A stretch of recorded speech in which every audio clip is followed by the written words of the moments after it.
সব মুসলিম এক হয়ে একসাথে যেরকম এজিদ আমাদেরকে আমাদের আহলে বাইতকে মেরেছিল, আজকে আমাদের মুসলমান ভাইকে এইভাবে ইসরায়েল মারতেছে, আমরা এর প্রতিহত করতে চাই এবং আমরা মুসলিম এক হয়ে আল্লাহর কাছে দোয়া করতে চাই। কিন্তু আল্লাহর কাছে দোয়া করলে কিছু হবে না।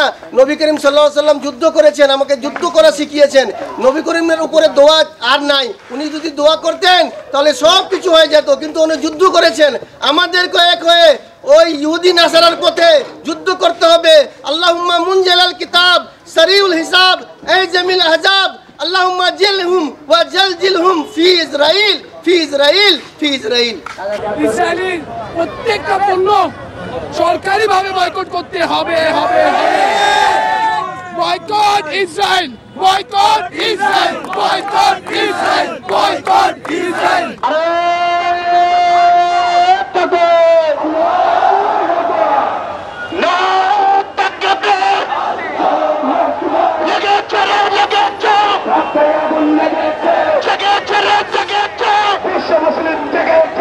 আমরা যুদ্ধে যেতে পারছি না, কিন্তু আমরা তাদের পাশে আছি।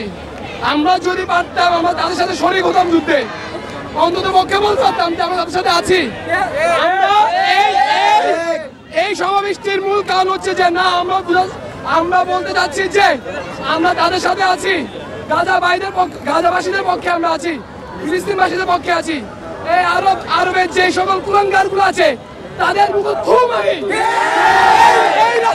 এই আরবদের মুখে আমরা থু মারি, ধিক্কার জানাই। এই সকল ক্ষমতাসীন ব্যক্তিদের কি লাভ? এই তো ক্ষমতা কি হবে? মুসলমান হয়ে মুসলমানের পাশে দাঁড়াতে পারছে না। লজ্জা লজ্জা। পাকিস্তান পারমাণবিক শক্তিশালী একটা দেশ, তারা কি পারছে না ফিলিস্তিনের পক্ষে দাঁড়াতে? সৌদি আরব কি পারছে না তাদের পক্ষে দাঁড়াতে? আরব কাতার কি করছে তারা? তাদের জন্য লজ্জা, ধিক্কার জানাই আমরা এই মুসলিম ভাইরা, চট্টগ্রামবাসীরা। ইসরায়েলের প্রত্যেকটা পণ্য সরকারিভাবে বয়কট করতে হবে। Boycott Israel, boycott Israel, boycott Israel, boycott Israel. যতদিন পর্যন্ত ফিলিস্তিনি মুক্তিগামী মানুষের তারা স্বাধীন হচ্ছে না, স্বাধীন ফিলিস্তিন রাষ্ট্র গঠিত হচ্ছে, ততদিন পর্যন্ত আমাদের আন্দোলন এবং তাদের সংহতি তাদের প্রতি সবসময় থাকবে।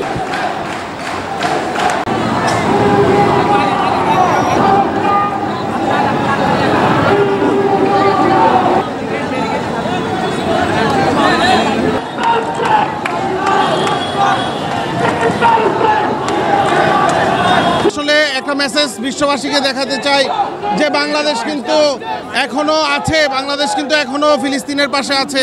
এবং পাশাপাশি একই সাথে এই মেসেজটা আমরা মুসলিম কান্ট্রিগুলোকে দিতে চাই যে আপনারা ওআইসি বলেন, বড় বড় সংগঠন করেন, কিন্তু পার্শ্ববর্তী দেশ হয়েও যে এরকম সমর্থন জানানোর কথা ফিলিস্তিনের জন্য সেটা জানাচ্ছেন না, যেটা দূরবর্তী দেশ বাংলাদেশের মানুষ সেটা জানাচ্ছে। আমরা তাদেরকে ধিক্কার জানাই এবং একই সাথে দাবি করি অতি দ্রুত এই নির্যাতন, এই হামলা, এই খুন, এই মানবতা বিরোধী এই অপরাধগুলো যে ফিলিস্তিনের মানুষকে কচুকাটা করা হচ্ছে এবং ফিলিস্তিনকে ধুলাই মিশিয়ে দেওয়া হচ্ছে, এটা বন্ধ করা হোক। সারা বিশ্ব আজকে ওয়ার্ল্ড স্ট্রাইকে আমরা অংশগ্রহণ করেছি। আমরা চাই ইসরায়েলের এই যে নারকীয় হত্যাকাণ্ড যেন অবিলম্বে বন্ধ হয় এবং ফিলিস্তিন যেন স্বাধীন ফিলিস্তিন হিসেবে বিশ্বের দরবারে মাথা উঁচু করে দাঁড়াতে পারে। সারা বিশ্বর মুসলমান এখনই সময় আমাদের একতাবদ্ধ হতে হবে ইমানি দায়িত্ব থেকে, যার যার অবস্থান থেকে। যদি আমরা একতাবদ্ধ না হই তাহলে আমরা মুসলিম হিসাবে খুবই লজ্জাজনক, এমনকি আমরা এই দায়ভার এড়াতে পারবো না। কাল হাসরের ময়দানে আমরা কিন্তু তার বিচারের কাঠগড়ায় দাঁড়াতে হবে। কেন? আমরা মুসলমান, আমরা অস্বীকার করতে পারবো না। আমরা যদি তাদেরকে হামলাও করতে না পারি, আমরা এখান থেকে আমরা আমাদের যার যার অবস্থান থেকে তীব্র নিন্দা এবং প্রতিবাদের ভাষায় কথা বলতে হবে।